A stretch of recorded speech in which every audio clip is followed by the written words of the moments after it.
బిడ్డ ఈ లోకంలోకి వచ్చిన తర్వాత మొదటి దినము స్టార్ట్ అవుతుంది.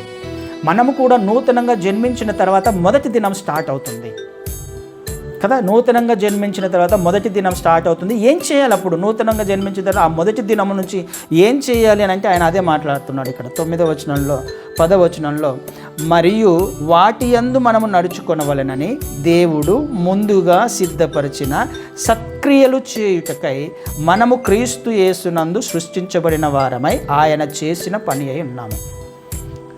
ఎందుకు మనల్ని రక్షించుకున్నాడు? ఎందుకు మనం ఆయనను అంగీకరించాము అని అంటే ఆయన కొన్ని సత్క్రియలను మనకు సిద్ధపరిచి పెట్టాడు.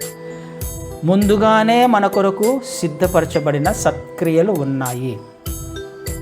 కేవలము క్రైస్తవుడు మంచి పనులు చేయడానికి మాత్రమే ఆయన మనల్ని ఏర్పాటు చేసుకున్నాడు.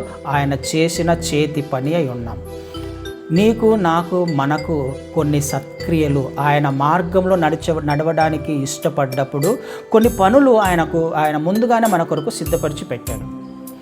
ఆ పనులు